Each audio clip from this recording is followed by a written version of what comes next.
અવાજ જોજે તને કહું હો કયા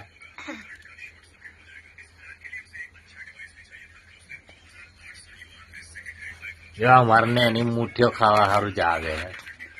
હા મુઠ્ઠીઓ ખાવાની ને એની હે કઈ ખવાય ચામો ખવાય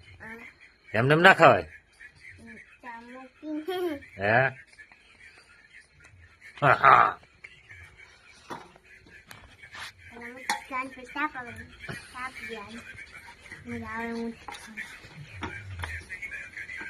પપ્પા